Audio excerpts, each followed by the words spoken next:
Bonjour à tous et bienvenue sur IQ Invest, la chaîne des investisseurs qualité et des entreprises de qualité. Et aujourd'hui, donc, on se retrouve pour une vidéo un peu spécifique puisqu'il s'agit de la vidéo des 10 000 abonnés, donc la FAQ des 10 000 abonnés. Puisque là, donc, la chaîne a eu 10 000 abonnés donc, la semaine dernière et j'avais lancé donc, sur Instagram un questionnaire donc, pour me poser des questions donc, sur Instagram et par mail sur à peu près tout et n'importe quoi. Vous avez été nombreux à me poser des questions. Donc aujourd'hui, on va avoir un format un peu plus décontracté sur la chaîne, puisqu'on ne va pas avoir le format un peu soutenu qu'on a d'habitude avec des slides. On va plutôt avoir un format ici type podcast, comme ce qu'on peut faire avec Jean sur le CAF rentable. D'ailleurs, si ce n'est toujours pas fait, abonnez-vous à la chaîne YouTube IQ Invest. Abonnez-vous au CAF Rentable, à la chaîne YouTube le CAF Rentable. Très important hein, pour nous soutenir, nous donner de la force et faire monter le nombre d'abonnés. Il n'est pas encore assez élevé, il faut vraiment que ça monte. Et également, abonnez-vous à J'invest, la chaîne de Jean, avec qui je fais donc le CAF Rentable, si ce n'est toujours pas fait également. Donc petit point en début de vidéo. Donc là, voilà, tout simplement, ici on va prendre un peu de temps. Je ne sais pas du tout combien de temps ça va durer. Ça va être un format un peu spécifique, on va tout simplement répondre aux questions et on fera peut-être d'autres formats de ce genre à l'avenir, je ne sais pas encore. Mais enfin voilà, en tout cas, également en fin de vidéo, j'aurai une petite proposition à vous faire, voilà potentiellement une proposition de rencontre abonnée pour ceux que ça peut intéresser, notamment dans la région où je suis actuellement. Donc restez jusqu'à la fin de la vidéo pour avoir donc tous les détails concernant cette rencontre abonnée. Donc on va enchaîner tout de suite et on va commencer avec la première question de JTib67. Donc JTib67 qui nous dit félicitations, sinon un jeu concours pour un accès à IQ. Alors écoute, pourquoi pas? Pourquoi pas faire un jeu concours? J'y ai pas encore. Enfin, j'y ai déjà pensé, notamment faire un concours sur la performance liée au portefeuille. Donc, prendre les gens qui ont la meilleure performance en TWR sur le portefeuille et faire un concours là-dessus. Donc, celui qui a la meilleure performance, potentiellement lui faire gagner quelque chose. Mais aussi, pourquoi pas faire un jeu concours pour les gens qui n'ont pas encore accès à l'application. Pourquoi pas? Mais ça va être assez complexe. Donc, je ne sais pas encore comment ça peut se mettre en place. Mais ce n'est pas exclu que ça arrive un jour. Ensuite, une question de Rictu85. Donc, que penses-tu du marché indien qui prend de l'ampleur? Le marché indien, donc c'est vrai qu'on en entend souvent parler. Moi j'avais fait déjà une vidéo sur la chaîne sur le marché indien où j'avais parlé notamment des différentes possibilités pour s'exposer au marché indien. Donc on a les ETF, on a des actions indiennes en direct. Personnellement je n'irai pas forcément sur les actions indiennes en direct parce qu'on est assez loin hein, de l'Inde en termes culturels, donc ça peut être assez compliqué à comprendre. Et puis on n'est jamais sûr et certain que dans ces pays-là, les chiffres ne soient pas pipés. Mais effectivement, donc le marché indien, je pense que ça peut être potentiellement une bonne idée de s'y exposer au travers d'ETF, mais pas sur le PEA. J'avais déjà fait une vidéo aussi à ce sujet. Sur le PEA, l'ETF, le seul ETF disponible, c'est un Lixor. Et il a des frais qui sont beaucoup trop élevés et en plus une tracking différence énorme. Donc ça fait qu'il est pas du tout intéressant en fait sur PEA. Donc si vous voulez vous exposer sur un ETF Inde, plutôt sur le compte titre, essayez de prendre un iShares ou je crois qu'il y a le Franklin aussi qui est pas mal, le Franklin Templeton là. Euh, voilà, globalement pour le marché indien. Mais sinon, après, personnellement, je suis pas exposé au marché indien, tout simplement parce que il n'y a pas de tech en fait vraiment en Inde. Je pense qu'avant d'investir dans un marché, parce qu'il y a beaucoup de personnes qui veulent investir un peu dans tous les pays du monde, l'Europe, le Japon, l'Inde, machin, tout ça, ou la Chine, posez-vous la question, où sont les entreprises de la tech? Posez-vous la question, où sont les Nvidia, les OpenAI, les Microsoft, les Apple, les Google?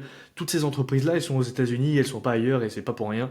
Et posez-vous la question aussi, d'où est-ce que vous pensez que la croissance va venir dans les 5-10 prochaines années? Personnellement, je pense que ça va continuer à venir de la tech sans aucun doute en fait. Donc personnellement, je suis un gros investisseur tech. J'adore les entreprises tech parce que déjà c'est un secteur que je comprends, mais on va avoir l'occasion d'en reparler un peu après. Mais surtout, je pense que c'est vraiment le secteur qui va amener de la croissance à long terme, notamment grâce aux nouvelles technologies. Alors l'IA, peut-être pas autant que prévu, mais l'IA, c'est sûr que ça va amener de la croissance.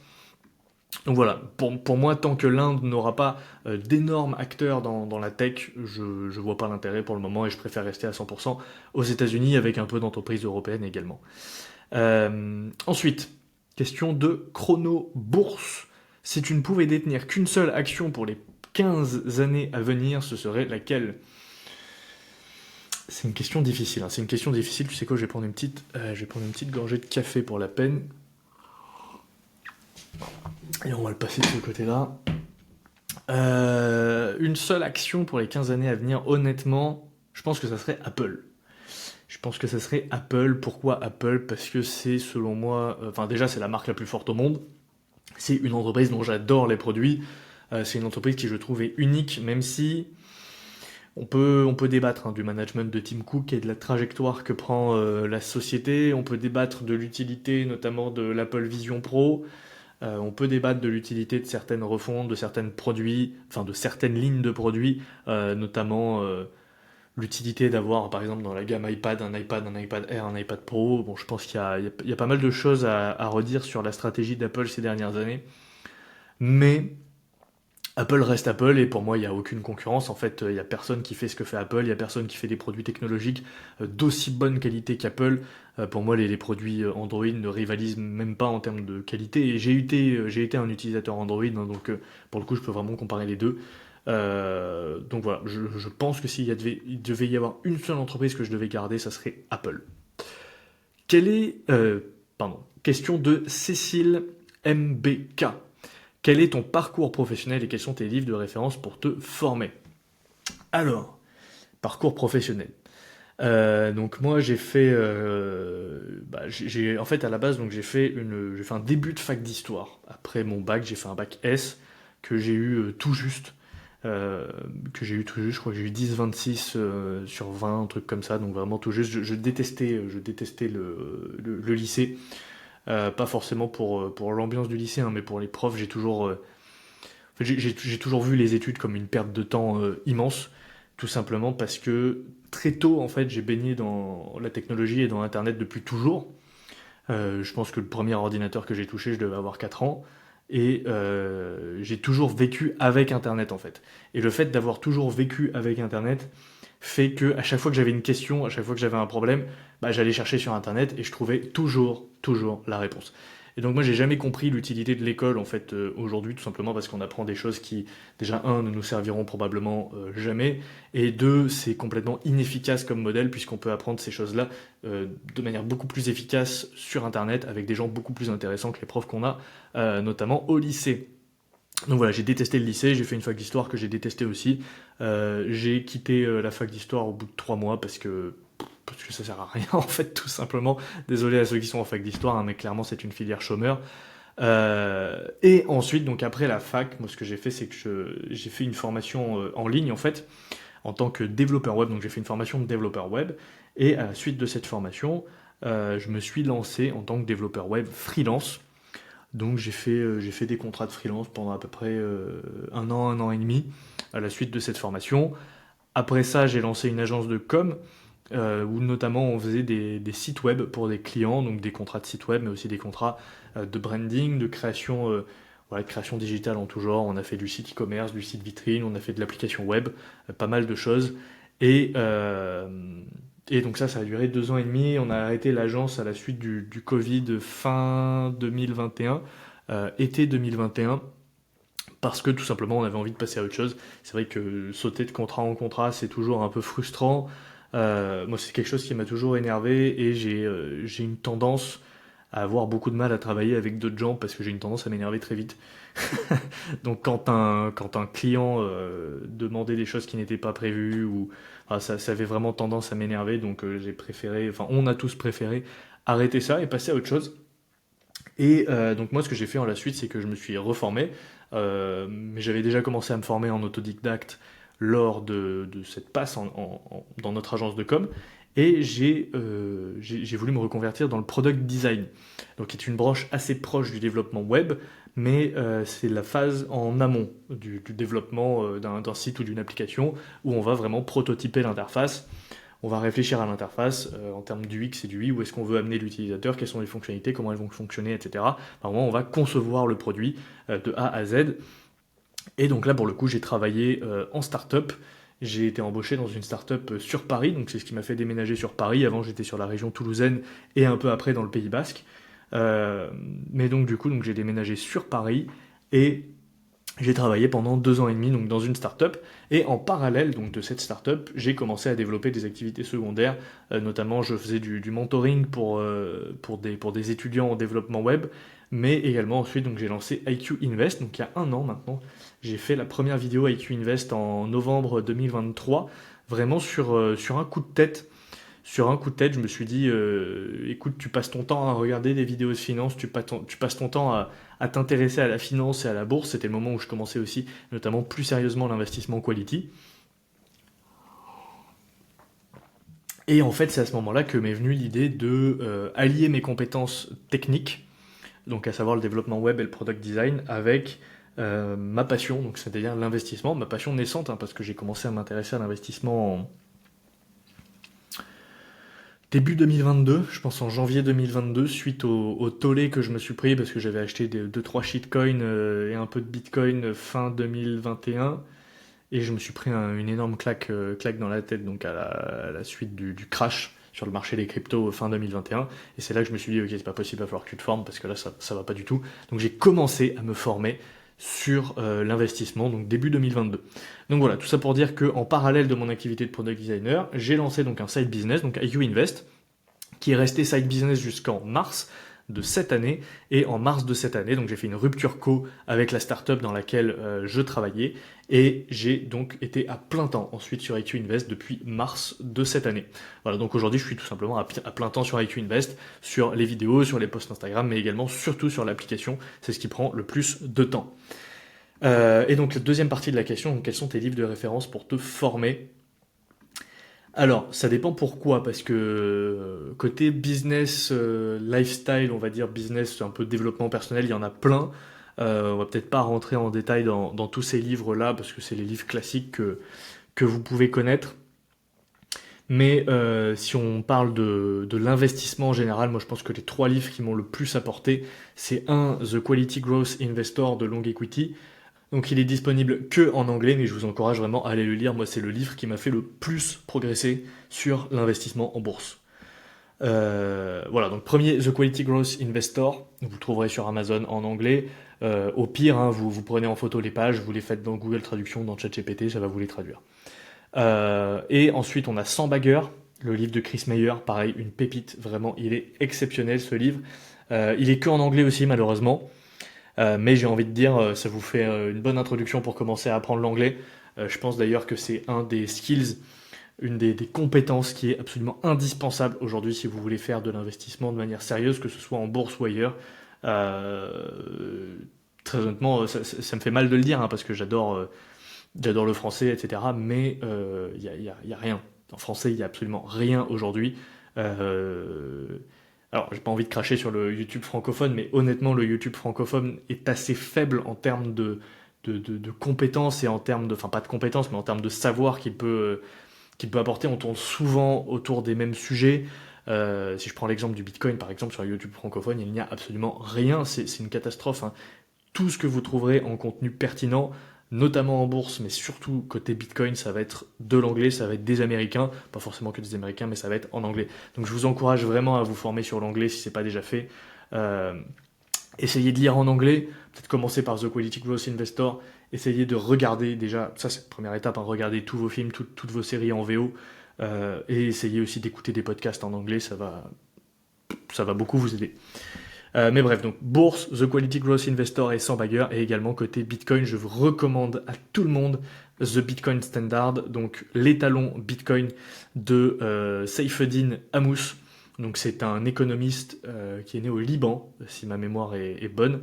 Et c'est un économiste qu'on appelle autrichien, donc de la pensée, donc de l'école autrichienne de l'économie. Donc l'école autrichienne, c'est une branche de l'économie qui comprend pas mal de grands noms dans l'économie, notamment Mises, Hayek, vous avez probablement déjà entendu parler, notamment si vous suivez Charles Gave. On a également Rothbard, c'est assez compliqué à prononcer.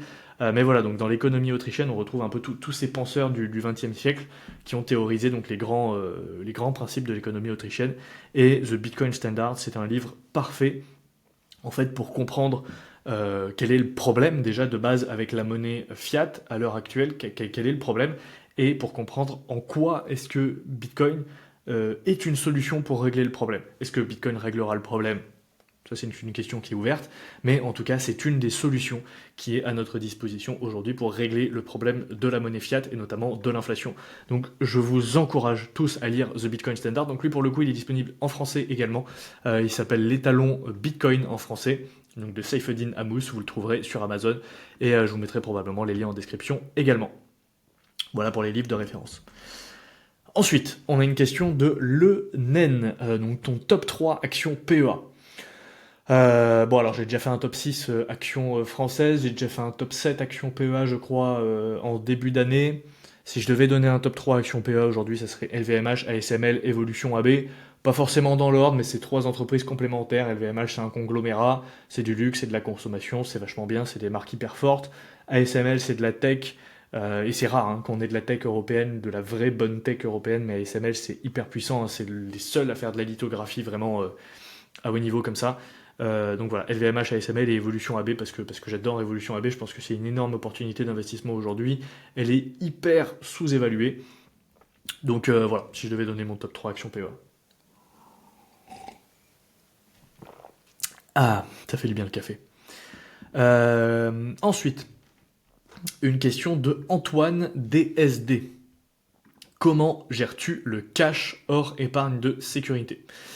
Comment gères-tu le cash? Bah écoute, moi le cash, je le gère via des livrets. Premièrement, notamment pour l'épargne de sécurité, du coup, LDDS, livret A. Mais également, ce que j'ai commencé à mettre en place récemment, c'est des comptes en Suisse. Alors compte en Suisse entre gros guillemets, hein. Mais j'en avais parlé un peu dans la dernière vidéo portefeuille. Mais j'ai notamment ouvert un compte chez Swissquote en Suisse. Faites attention avec Swissquote, il y a Swissquote Europe et Swissquote Suisse. Si vous ouvrez un compte chez Swissquote Europe, vous allez avoir un IBAN luxembourgeois. Ça peut être bien, mais personnellement, c'est pas ce que je voulais parce que je voulais être hors de l'Union européenne.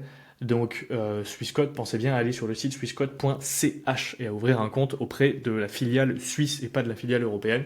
Et comme ça, vous allez avoir un IBAN suisse qui est vraiment domicilié en Suisse. Et l'avantage de Swissquote, personnellement, pourquoi je l'utilise, alors je le déconseille hein, pour tout ce qui est investissement, les frais sont hyper élevés, donc achetez pas des actions ou des ETF chez Swissquote, ça servira à rien, vous allez juste payer une tonne en frais, enfin sauf si vraiment vous êtes des parano, hein, mais personnellement je le ferai pas, je resterai chez Interactive Broker pour mes actions et mes ETF. Mais par contre, ils ont un plan qui s'appelle Invest Easy chez Swissquote sur lequel on peut donc avoir des rendements sur des francs suisses notamment. Donc c'est vachement intéressant parce qu'on peut avoir un compte domicilié en Suisse, un compte épargne domicilié en Suisse avec des francs suisses. Donc ça peut permettre de mettre une petite quotée d'épargne de précaution par exemple sur ce compte-là qui va être un peu moins liquide qu'une épargne sur un livret mais c'est toujours intéressant. Donc voilà comment je gère le cash pour ma part, ça va être délivré, compte en Suisse. J'ai aussi eu je sais pas comment ça se dit, YUH, donc la néobanque suisse qui est développée par Swissquote et PostFinance. C'est un peu un Revolut suisse. C'est vachement bien aussi parce qu'on a un IBAN suisse, ça s'ouvre en vraiment pas longtemps et on a des comptes épargne aussi dessus en CHF et en euros et en dollars, je crois. Donc voilà, si vous voulez tester Swissquote et U, et d'ailleurs pour Swissquote, vous avez un lien de parrainage sur mon site, dans la section ressources parrainage, si ça vous intéresse. Ensuite, on a une question de Nelsk75. Est-il intéressant de garder toujours un plan fixe ETF action ou varié chaque mois? Alors écoute, là j'ai pas de réponse pour toi, Nelsk75, parce que ça dépendra vraiment de ta stratégie d'investissement. En fait, si tu t'es fixé une stratégie à 50-50 ETF action, ça peut avoir un intérêt de le garder. Si c'est pas forcément ça ta stratégie, ça peut ne pas avoir intérêt de le garder. Donc vraiment, ça va être en fonction de toi et de ce que tu veux faire avec tes investissements et de à quel point tu es assez confiant dans tes convictions pour investir en 100% actions ou est-ce que tu préfères faire du 100% ETF ou un mix des deux. Ça va vraiment être à toi de voir. Moi, je te donne à titre personnel mon exemple. Aujourd'hui, j'achète plus du tout d'ETF parce que j'arrive plus à acheter d'ETF tout simplement aujourd'hui. Je préfère acheter des actions ou d'autres actifs, notamment du Bitcoin, mais j'arrive plus à acheter d'ETF aujourd'hui et je pense que je ferai notamment une vidéo pour expliquer pourquoi je trouve qu'il y a... Enfin, les ETF en fait en premier abord quand on débute c'est génial, mais plus ça va, plus je trouve qu'il y a pas des problèmes, mais plus ça va, moins j'aime les ETF. Donc voilà, pour te répondre, personnellement, j'ai 40% de mon portefeuille qui est en ETF. Je vais les laisser, je vais clairement pas vendre mes ETF, hein, c'est très bien. Ça va rester comme ça, mais je n'achèterai probablement plus d'ETF à l'avenir. Ensuite, Chapipo 83. Pourrais-tu faire une étude sur comment investir 15 000 euros sur une période de 10 ans max? Bah écoute, déjà ça va dépendre de si tu as ton épargne de précaution ou pas. Parce que si t'as pas ton épargne de précaution, il faut commencer par là.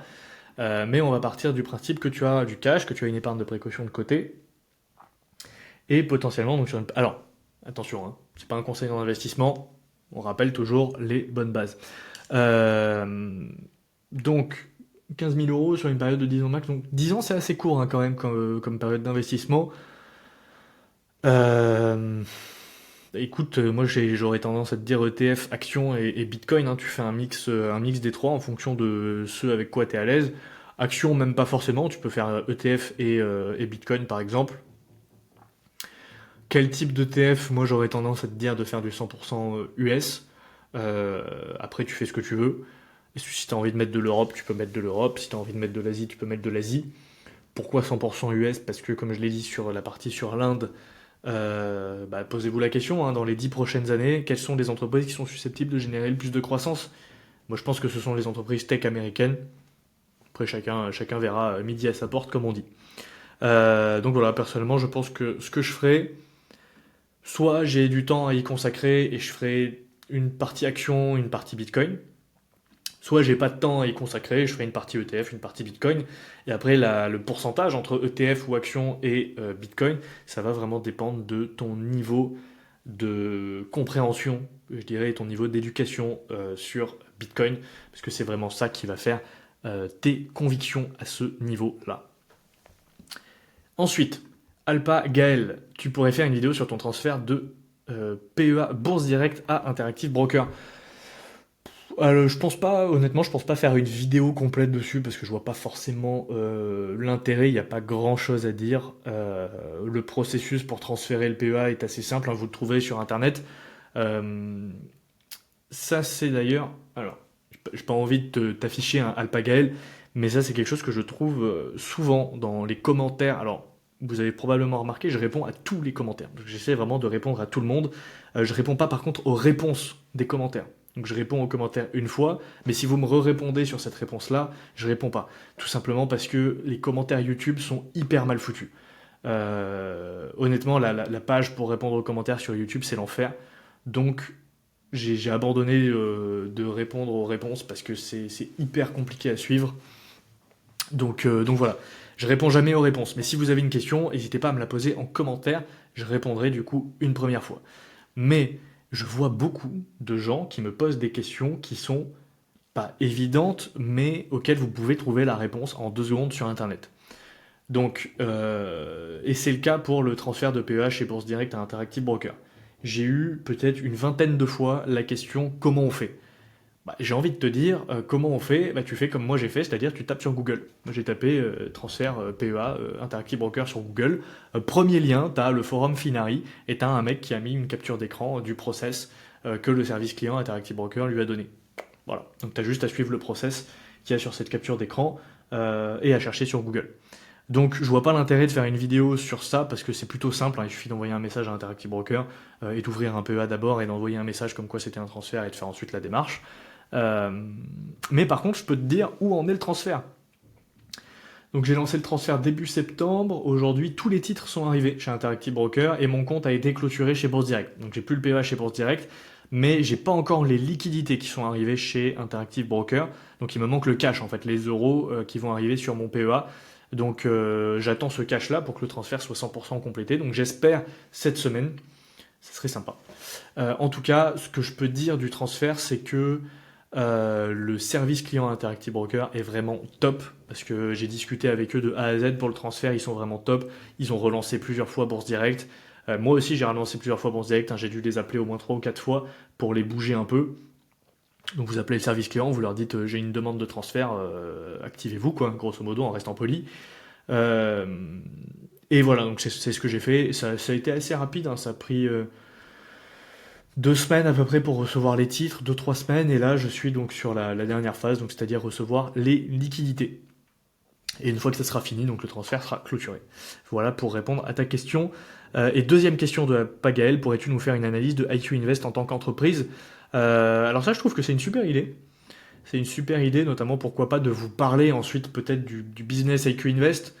Comment est-ce que j'ai potentiellement lancé le truc, quel était le business model à la base, quelle était l'idée, comment fonctionne un peu IQ Invest. Ça pourrait être une super idée, mais je pense que c'est trop tôt. Je pense que c'est trop tôt aujourd'hui. Euh, donc voilà, ça viendra peut-être à terme. Troisième question de Alpa Gaël, un récap sur ton parcours de vie. Bah écoute, je l'ai un peu déjà fait sur la question de Cécile MBK, donc sur le parcours professionnel. Voilà, déjà fait. Ensuite, Alclair 66, quel est ton métier et ton âge? Bah écoute, donc mon métier aujourd'hui c'est IQ Invest, hein, je suis à plein temps sur IQ Invest, et mon âge, donc j'ai 26 ans, enfin bientôt 26 ans, hein, alors où j'enregistre le podcast, ça sera dans un mois. Je suis de 98 pour ceux que ça intéresse. Donc encore assez jeune. Euh, et c'est pour ça d'ailleurs que j'ai une stratégie d'investissement qui correspond à mon âge et que il n'y a pas de conseils en investissement sur la chaîne, mais les choses que je peux dire dans les vidéos euh, sont plutôt adressées à une typologie de personnes jeunes dans la vingtaine ou la trentaine. C'est vrai que les conseils, entre guillemets, il n'y a pas de conseils que je donne, sont moins adaptés à quelqu'un qui serait beaucoup plus proche de la retraite dans sa cinquantaine ou dans sa soixantaine. Voilà. Ensuite, une question de Rémi Hudel. Quel est Rémi Hudel? D'ailleurs, je te vois souvent passer. Je crois qu'on a pas mal échangé sur Instagram et je vois souvent ton nom passer. Donc, salut à toi, Rémi Hudel. Quel est ton but sur le long terme quant à l'investissement locatif? Super intéressant. Alors, donc c'est vrai que j'ai eu pas mal de retours sur la vidéo patrimoine que j'avais fait, notamment quant à pourquoi est-ce que je voulais me lancer dans l'immobilier locatif, parce que c'était une source d'emmerde, grosso modo, et c'est tout à fait vrai. C'est une source d'emmerde, l'immobilier locatif, mais c'est aussi un super levier pour utiliser le levier bancaire, puisque vous pouvez utiliser l'argent de la banque pour générer du cash flow et le réinvestir ensuite.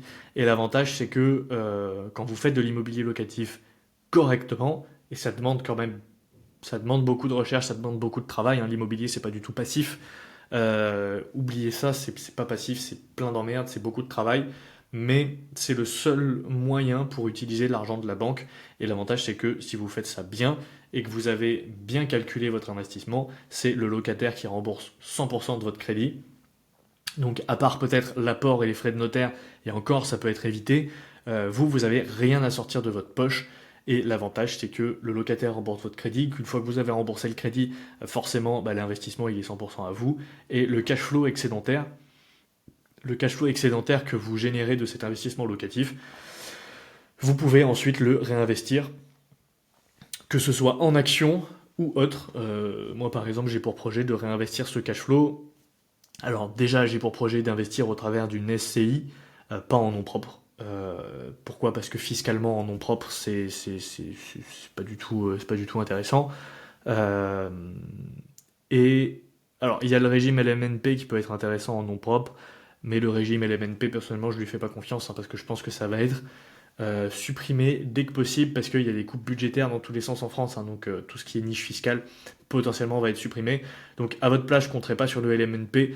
Donc si vous voulez investir en immobilier, il vaut mieux le faire soit au travers d'une SCI à l'IS, soit au travers d'une SASU, donc une SAS unipersonnelle, ou d'une SAS à l'IS en l'occurrence.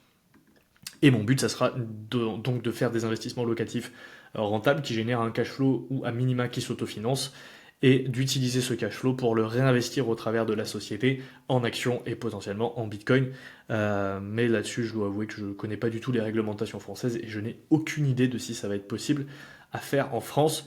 C'est possible aux US, il y a MicroStrategy qui le fait, donc l'entreprise de Michael Saylor. En France, je ne sais pas. Ensuite, une question de fin de finance. Toi aussi, ça fait pas mal de fois que je vois ton pseudo passer fin de finance, donc salut à toi.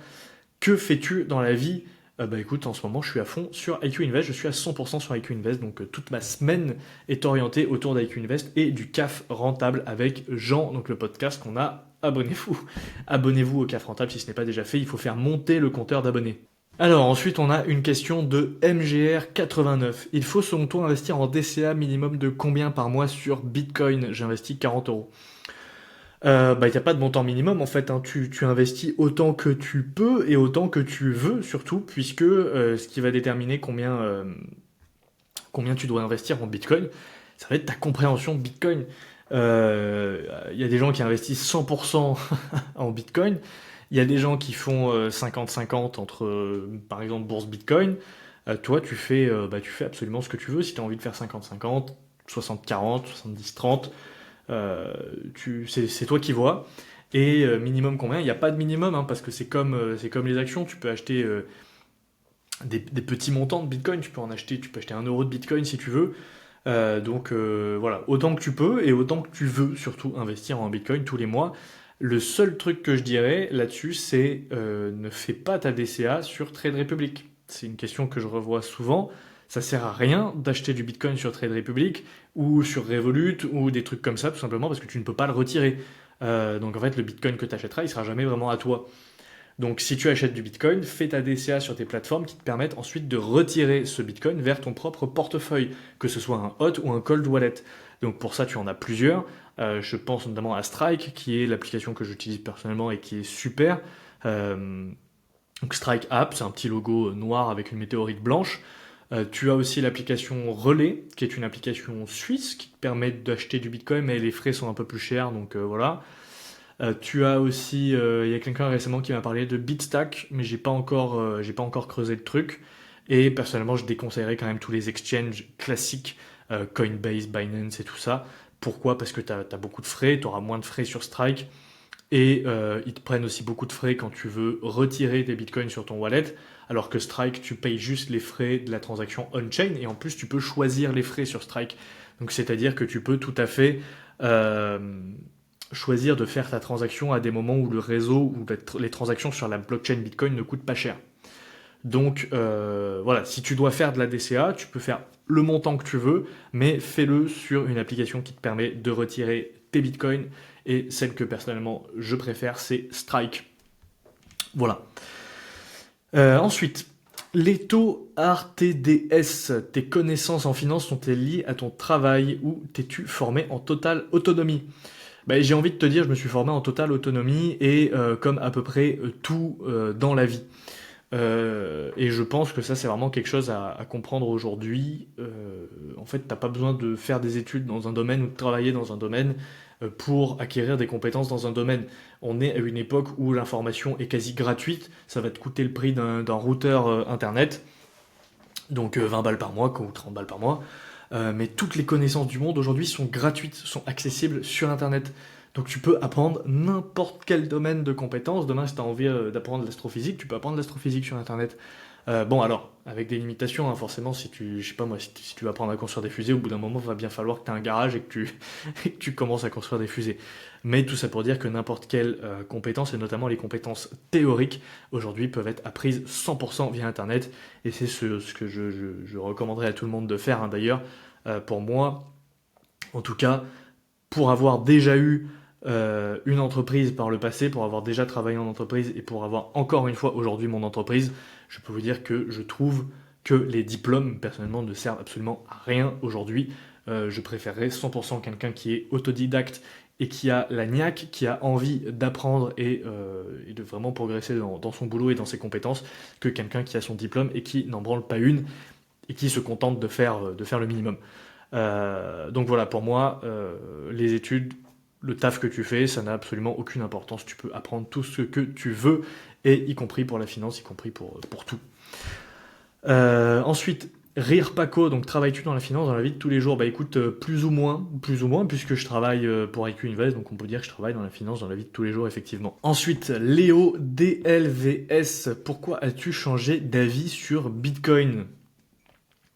Vaste question. C'est vrai que j'étais complètement anti-crypto. Très important à préciser, anti-crypto. Il y a encore quelques mois, j'ai commencé à m'intéresser au Bitcoin en mai. Et je vais vous dire pourquoi. Parce que je suis un grand fan de The Investors Podcast. Donc le podcast américain sur la bourse et l'investissement. Ils en ont plusieurs. Ils ont We Study Billionaire, ils ont Millennial Investing. Bitcoin Fundamentals et Wiser, Richer, Happier. Donc j'étais un grand fan de We Study Billionaire et de Millennial Investings, et je regardais un peu de loin la série Bitcoin Fundamentals sans jamais vraiment m'y intéresser, puisque ça ne m'intéressait pas plus que ça, et j'avais plutôt un parti pris anti-crypto. Et il se trouve qu'à un moment, ils ont fait un podcast sur Millennial Investing, c'était un Millennial Investing Rewind, il me semble, où ils republiaient un podcast qu'ils avaient fait il y a déjà pas mal de temps sur le Bitcoin. Et j'avais plus rien à écouter dans ma playlist, donc je me suis dit, allez, pourquoi pas. Quand je fais mes 10 000 pas, j'adore écouter des podcasts, même quand je m'entraîne, quand je vais à la salle ou quand je fais les 10 000 pas, j'écoute toujours des podcasts. Aujourd'hui, j'écoute quasiment plus de musique, et donc j'avais plus rien à écouter tout simplement. Donc je me suis mis le podcast Millennial Investing sur le Bitcoin. Et c'est là que j'ai commencé à me dire petit à petit, putain, mais en fait, c'est plutôt fort comme truc. Et c'était avec Preston Pysh, donc le cofondateur de The Investors Podcast, qui est quelqu'un de vraiment hyper intelligent, hyper talentueux, tout ce que vous voulez. C'est vraiment un ponte dans le milieu de l'investissement et dans le milieu du Bitcoin. Il a notamment un fonds d'investissement où il investit dans des entreprises spécialisées dans le Bitcoin. Et c'est vraiment à ce moment-là que j'ai compris en fait qu'il y avait une vraie différence entre crypto et Bitcoin. Et c'est vraiment cette nuance-là et cette séparation qui m'a permis de m'intéresser au Bitcoin, parce que j'ai toujours eu un peu de mépris pour l'écosystème crypto, tout ce qui est Web3, etc. Tout ça, j'ai toujours trouvé que ça n'avait aucune utilité, et je le pense toujours aujourd'hui, je pense que ça n'a strictement aucune utilité. C'est juste du buzz, c'est juste des entreprises qui ont voulu faire le buzz en créant un peu le Bitcoin 2.0, mais qui n'arrivent même pas à la cheville de ce qu'a pu faire Bitcoin. Et quand on voit en plus tous les scams qu'il y a eu sur l'univers crypto, tout le délire des NFT avec les crypto monkey, là, je sais pas quoi, crypto punk, tous ces trucs-là, j'ai toujours trouvé que c'était un écosystème en fait plein de scams et plein de bullshit et qui ne servait à rien. Et je le pense toujours aujourd'hui. Très honnêtement, je vous le dis, hein, je pense toujours aujourd'hui. Je pense que toutes les autres cryptos que Bitcoin ne servent à rien. Les seuls qui peuvent avoir de l'intérêt, c'est potentiellement les stablecoins. Mais encore, pourquoi acheter du dollar en stablecoin, puisque ça sera toujours la même merde que ton dollar en monnaie fiat. Donc moi, c'est vraiment cette distinction Bitcoin-crypto qui m'a permis de m'intéresser au Bitcoin, parce que ça a vraiment débloqué quelque chose dans mon esprit et ça m'a dit, ok, donc Bitcoin, c'est pas lié à tout cet écosystème un peu débile des cryptos, donc tu peux t'y intéresser. C'est un peu ça qui s'est passé dans ma tête, et c'est là que j'ai commencé à vraiment écouter des podcasts sur Bitcoin, donc notamment Bitcoin Fundamentals de The Investors Podcast, notamment les conférences de Michael Saylor, les conférences de Jack Mallers. Jack Mallers, il est exceptionnel aussi. Je vous recommande d'ailleurs, si vous ne les avez pas vues, les deux conférences There is no second best de Michael Saylor et de Jack Mallers. Elles durent pas très longtemps, vous pouvez mettre les sous-titres sur YouTube et vous allez vraiment comprendre pourquoi Bitcoin est unique par rapport à tout le reste, et vous allez comprendre quel est l'intérêt de la proof of work avec Bitcoin, qui est vraiment ce qui ancre cette monnaie digitale dans le monde physique, avec des lois physiques et des limitations physiques. Mais bref, on n'est pas là pour parler de Bitcoin, mais j'ai ensuite notamment lu pas mal de livres, à commencer donc comme je vous l'ai dit par les talons Bitcoin. Là je suis en train de lire The Fiat Standard, après je vais enchaîner avec Principles of Economics. Je vous recommande aussi le livre Broken Money de Lynn Alden, je ne l'ai pas encore lu, mais je suis quasiment sûr à 100% que je peux vous le recommander les yeux fermés. Donc voilà, j'ai fait mes recherches, grosso modo. Je pense que la clé avec Bitcoin, c'est l'éducation. Renseignez-vous, apprenez, continuez constamment d'apprendre. C'est comme la bourse, c'est comme les actions. Plus vous en savez, plus vous serez à l'aise et plus vous aurez compris la technologie, l'utilité de Bitcoin, et surtout, il faut comprendre le problème fondamental des monnaies fiat et de l'inflation pour pouvoir comprendre en quoi Bitcoin est une solution possible à ce problème et qu'est-ce que ça peut amener à l'humanité. Et donc personnellement, il m'a fallu pas mal de temps pour vraiment appréhender les concepts et pour vraiment comprendre de A à Z. Et c'est assez triste, hein, je vais vous le dire, en français, il n'y a rien. En français, il n'y a rien. J'ai déjà fait pas mal de recherches sur YouTube pour trouver des chaînes qui parlaient de Bitcoin en français. Et encore une fois, de Bitcoin, hein, pas de crypto. Des chaînes crypto, il y en a plein en français, mais des chaînes Bitcoin, il n'y en a pas. Et c'est vraiment dommage. En français, il y a absolument rien, donc je vous encourage à aller voir ce qui se fait côté américain, ou à suivre ma chaîne, hein, parce que je vais vraiment essayer de parler un peu plus de Bitcoin, parce que je pense que c'est vraiment hyper important. Et également concernant Bitcoin, je fais une petite aparté rapide, Si vous êtes sur Paris ou en région parisienne ou de passage à Paris, allez faire un coucou à Bitcoin Bazar. Donc Bitcoin Bazar, c'est une boutique qui a ouvert récemment, qui a ouvert en septembre, et c'est une boutique 100% Bitcoin, donc Bitcoin only, pas de crypto, et le mec qui tient la boutique est super sympa, il est super sympa, il est hyper calé, et si vous voulez acheter un hardware wallet, ou si vous voulez acheter même des livres, il a tous les livres possibles et imaginables sur le Bitcoin et l'économie autrichienne. Vous pouvez aller chez Bitcoin Bazar les yeux fermés. Et surtout, si vous avez des questions, n'hésitez pas à poser des questions au mec qui tient la boutique. Il saura vous répondre à toutes vos questions. Il est vraiment hyper calé. Donc la boutique est dans le 18e. Vous tapez Bitcoin Bazar sur Google. Vous allez trouver l'adresse dans le 18e, un peu derrière Montmartre. Voilà pour un peu tout ce qui se passe sur Bitcoin. Ensuite, on a Jove SRF. Possible d'avoir une explication détaillée sur le multiple final. J'ai du mal à le déterminer. Donc le multiple final, tu dois probablement parler donc de l'évaluation du prix dans l'application IQ Invest. Donc le multiple final, en fait, c'est tout simplement à toi de le déterminer. Ça va être à toi de le déterminer puisque le prix d'une action, c'est earnings ou c'est free cash flow par action fois son multiple. Donc si une action a des EPS de 10 et que son multiple est de 10, bah, son prix va être 200. Si ses EPS restent à 10 et que son multiple passe à 12, son prix va être 220. Voilà, donc en fait, une fois que tu as compris que le prix d'une action, c'est vraiment la croissance des bénéfices ou des free cash flow de l'entreprise multiplié par son multiple de valorisation, bah en fait, le multiple de valorisation, c'est tout simplement, grosso modo, combien est-ce que le marché est prêt à payer les bénéfices ou les free cash flow de l'entreprise aujourd'hui. Donc plus c'est élevé, plus l'entreprise est chère, moins c'est élevé, moins l'entreprise est chère. C'est pas parce qu'une entreprise a un multiple élevé qu'elle est forcément chère. Tu peux avoir une entreprise avec des multiples de 30 qui ne sont pas chers, comme tu peux avoir des entreprises avec des multiples de 12 qui sont chers. Ça dépend vraiment de chaque entreprise. Donc c'est pour ça, c'est à toi de le déterminer, ce multiple. Combien est-ce que toi, tu penses que l'entreprise sera valorisée par le marché dans 5 ans Si elle était valorisée historiquement à 20 et qu'elle est aujourd'hui valorisée à 24 par exemple, tu peux potentiellement déterminer qu'elle sera valorisée à 20, peut-être qu'elle retournera à ses niveaux historiques, ou qu'elle continuera à être valorisée à 24 si ça te paraît raisonnable, ou peut-être qu'elle retrouvera un entre-deux à 22. Voilà, c'est vraiment à toi de déterminer ce multiple final. Il n'y a pas de recette magique, c'est pas voilà, c'est en fonction de tes convictions. Ensuite, une question de Jack Dexter 20. Est-ce que vendre des actions sur le PEA clôturera le compte Non, non, ça ne clôture pas le compte. Tu peux vendre des actions sur le PEA quand tu veux. La seule chose qui peut clôturer le compte, c'est les retraits sur le PEA et avant 5 ans. Donc voilà, c'est une enveloppe capitalisante, donc tu peux vendre et acheter autant que tu veux à l'intérieur du PEA. Tu ne payeras pas d'impôts. Tu paieras des impôts uniquement si tu fais un retrait du PEA et c'est la seule chose qui peut le clôturer si tu retires l'argent avant 5 ans. Ensuite, on a Michael Gallo, 57 685. Pourquoi la répartition à 40% S&P 500 J'en ai déjà un peu parlé, donc aujourd'hui les 40% S&P 500 c'est un peu un héritage de la période où je faisais 100% ETF, parce que j'ai commencé en faisant du 100% ETF, et aujourd'hui donc j'ai tout simplement 40% d'ETF, mais je ne renforce plus cette partie, je n'achète plus d'ETF, donc c'est potentiellement une portion de mon portefeuille qui va continuer à réduire au fil du temps. Michael Gallo toujours, à quand la synchronisation auto dans l'app, à quand une version mobile et tablette optimisée? Alors la synchronisation auto, tu dois parler du portefeuille, donc l'import et la synchronisation automatique à tes différents brokers. Peut-être en courant 2025, je ne peux rien garantir là-dessus, tout simplement parce que l'application en est encore à ses tout débuts. On est sur une application qui est encore presque en version bêta, hein. Il y a encore énormément de choses à faire sur l'application. Je travaille dessus toutes les semaines et elle n'est encore pas prête pour accueillir un système de synchronisation ou d'import de transactions pour le portefeuille.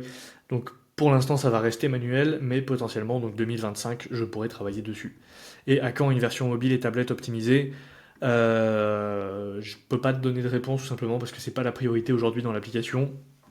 Moi j'estime que c'est quand même beaucoup plus agréable d'utiliser l'application, et même si vous gérez vos investissements en bourse, c'est quand même beaucoup plus agréable de le faire sur un ordinateur. Vous aurez plus de place, vous pouvez avoir potentiellement plusieurs écrans, vous pouvez gérer les choses de manière beaucoup plus efficace. Donc c'est vrai que j'ai eu tendance à développer en priorité l'application pour ordinateur. Je développerai à terme une version mobile et tablette optimisée, mais je pense que c'est pas la priorité. Pour le moment, essaye d'utiliser l'application sur ordinateur, et ma priorité, ça va être de développer le plus de fonctionnalités possible, et surtout de faire en sorte que l'app soit la plus fiable possible, parce qu'il y a encore des problèmes, il y a encore des bugs à régler. C'est un travail continu. Voilà, tout simplement pour répondre à ta question. Ensuite, Julien Rel, 92, 38. Penses-tu un jour changer d'avis sur d'autres cryptos que Bitcoin? Non. Non, je ne pense pas changer d'avis sur d'autres cryptos que Bitcoin, tout simplement parce que je suis convaincu qu'il n'y a aucune utilité pour les autres. Moi, je vois aucune utilité à acheter de l'Ethereum, à acheter du Solana, à acheter du Kaspa, du Monero, tout ce que vous voulez. Déjà parce que ce sont des crypto-monnaies qui reposent sur du proof of stake pour la plupart. Euh, Peut-être pas Kaspa, je sais pas, je connais pas suffisamment pour vous le dire, mais je sais qu'il y a très peu de crypto-monnaies aujourd'hui qui reposent sur du proof of work comme Bitcoin. Je pense que Bitcoin est vraiment la seule qui a un réel intérêt, tout simplement parce que c'est la seule qui n'est pas centralisée, puisqu'elle n'a pas d'entreprise, elle n'a pas d'organisation, elle n'a pas de fondation, elle n'a pas de fondateur qui dirige le projet.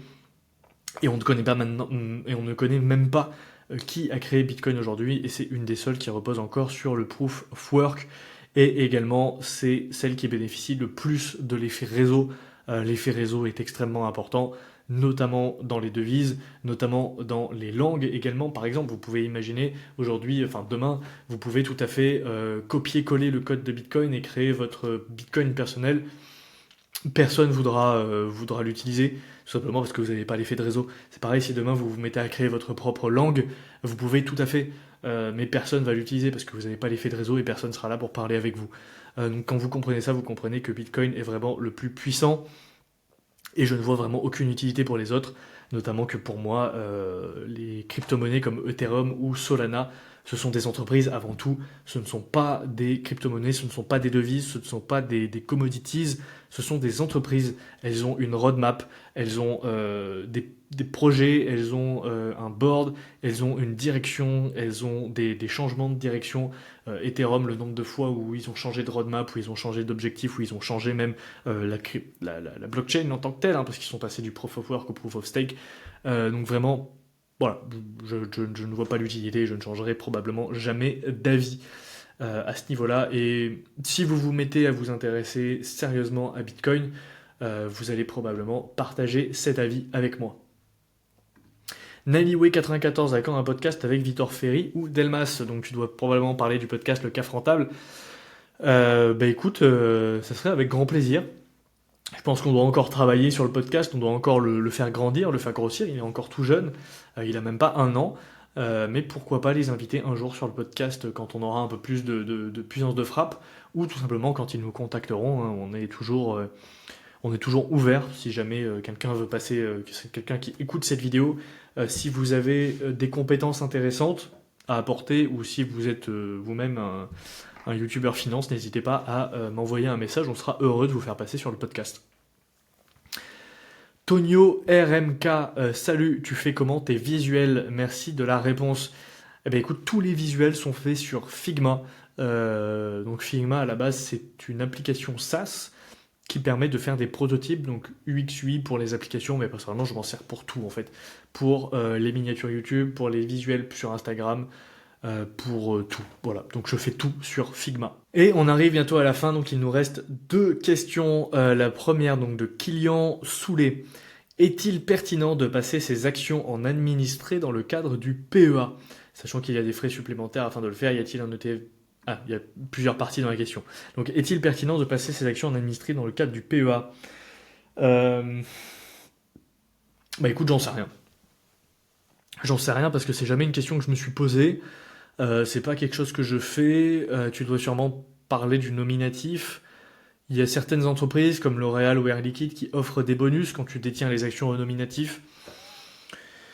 Je vois pas forcément l'intérêt personnellement, je me suis jamais posé la question, donc je pourrais pas te répondre, tout simplement. Ensuite, y a-t-il un ETF Bitcoin prévu pour le PEA? Alors, personnellement, je ne pense pas qu'il y ait d'ETF Bitcoin prévu en Europe même, donc ça m'étonnerait au vu des réglementations. Les seuls ETF pour le moment sont aux États-Unis.